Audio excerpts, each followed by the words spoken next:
व्यासपीठावर उपस्थित असलेले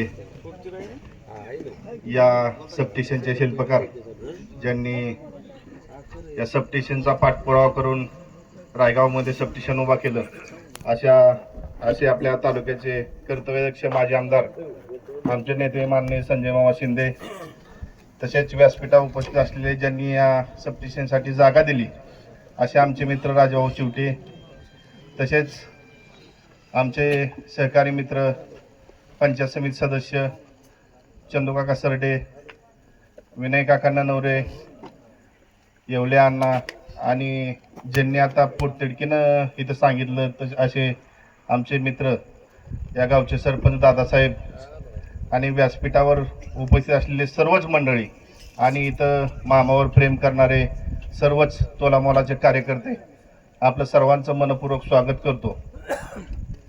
आज खऱ्या अर्थानं आमदार साहेबांनी उद्घाटन केलं म्हणून तरी कळलं तालुक्याला की सबस्टेशन कोणी आणलं, नाहीतर मामा येणार होते, सत्कार घेऊन जाणार होते, आपल्याला कळलं नसतं सबस्टेशन कोणी आणलं। ज्या आमदार साहेबांनी तुम्हाला सांगतो अतिशय स्क्रिप्ट वाचून दाखवली मस्तपैकी, ह्या तारखेला ही पत्र दिलं, त्या तारखेला ती पत्र दिलं। मग पत्र देऊन जर विकास झाला असता तर 19ला तुम्हीच आमदार राहिला असता, 19ला मामा आमदार झाले ना। तर मित्रांनो, खऱ्या अर्थानं ही सबस्टेशन कोणी उभा केलं की तुम्हाला माहिती आहे म्हणून तुम्ही इथं उपस्थित आहे। उद्घाटन करायचे असतील तर तुम्हाला मामांनी आणलेली कामं 5 वर्ष सरणार नाही, तेवढी उडी उद्घाटन आहेत।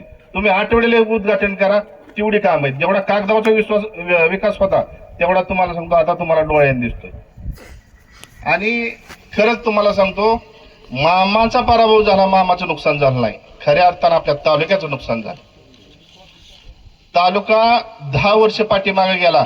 जसं तुम्ही लाईटी वाचून तळमळताय तसं आमचा पूर्व भाग पाण्या वाचून तळमळतोय। दहिगाव उपसा सिंचन योजना मामाने अतिशय चांगल्या प्रकारे चालवली। 24 गावाची वरदायनी असलेली ती योजना आहे। तुम्हाला सांगतो, आम्ही पाणी पाणी करून तुम्हाला नरड्याला कोरड पडली। 24 पैकी फक्त 7 गावांना पाणी दिलं। अहो, राजकारण करा, मामांसंग करा, मामांसंग खुन्नस धरा। तुम्हाला सांगतो, शेतकऱ्याच्या मुळावर का उठताय? अहो, शेतकरी कसा तरी उभा राहतोय, कसं तरी जगायसाठी प्रयत्न करतोय, धडपडतोय, त्याची लाईट नाही वेळेवर, त्याला पाणी नाही। तुम्हाला सांगतो, मग तुम्ही कशासाठी तुम्हाला सांगतो आमदार होताय? आमदारची कामं काय असतात ही तुम्हाला सांगतो 5 वर्ष मामांचं जर इतिहास काढला तर तुम्हाला कळेल। 5 वर्ष मित्रांनो, मी जास्त काही बोलणार नाही।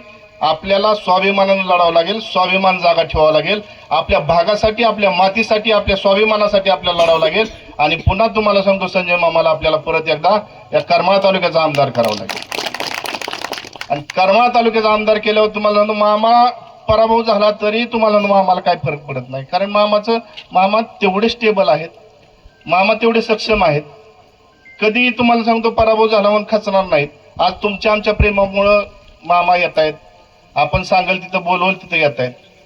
तुम्हाला सांगतो, आता आपला स्वाभिमान जागा ठेवून आजपासून तुम्हाला सांगतो आपल्याला तयारी करावं लागेल। आणि आपल्या स्वाभिमानासाठी, आपल्या तालुक्यासाठी अशा पिढ्या अनेक येत्याल आणि अनेक जात्याल।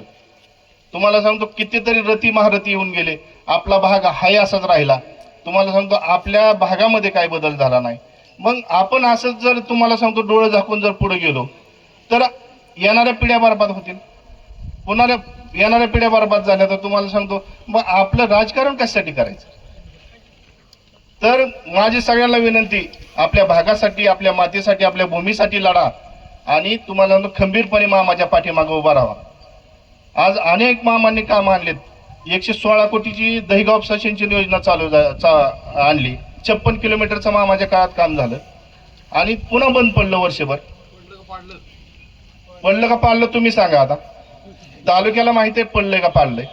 त्याच्यानंतर 1 महिना चालू झालं, कसं काय झालं आम्हालाच कळलं नाही, आम्हीच संभ्रमात होतो। काम चालू झालं, आम्हाला आनंद वाटला। आयला म्हणलं आमदार साहेबाचा आपण तुम्ही जसं सांगितलं की शिवसत्कार करू, तसं आम्ही पूर्व भागात अख्खा पूर्व भाग जमा करून म्हणलं सत्कार करू। पण तुम्हाला पुन्हा महिन्यात गेलो तर काम बंद करायला सांगितलंय म्हणले। अहो, कशासाठी? तुम्ही निश्चित राजकारण करा, पण इतकं मुळावर शेतकऱ्यांच्या तुम्ही सांगितलं की 2021 मध्ये संजय मामा शिंदेनी शेतकऱ्याचं पाप डोक्यावर घेतलं आणि तुम्हाला सांगतो संजय मामाने 2021 ला घेतलं, तुम्ही 2014 पासून घेता आलाय. जर तुम्हाला सांगतो योजना चांगल्या चालल्या असत्या तर मामाची एंट्री हे तालुक्यात झाली असती का? आपल्याला कामाचा माणूस म्हणून मामाला परत एकदा निवडून द्यावं लागेल आणि आपली राहिलेली स्वप्न, आपली राहिलेली कामं मामाकडनं पूर्ण करून घ्यावं लागतील. इथं मामा आले, पडले, जिंकले, मामाला काही फरक पडत नाही. फरक पडतोय तो आपल्या तालुक्याला पडतोय.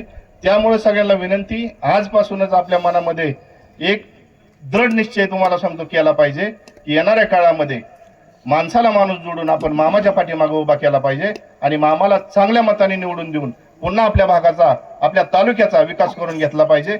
एवढंच मी या निमित्ताने बोलणार आहे. अधिक बोलण्यासाठी वेळ खूप झालेला आहे, खूप मान्यवर आहेत, तर अधिक न बोलता मी माझं 2 शब्द संपवतो. जय हिंद, जय महाराष्ट्र. धन्यवाद भाऊ. यानंतर करमाळा तालुका पंचायत समितीचे सदस्य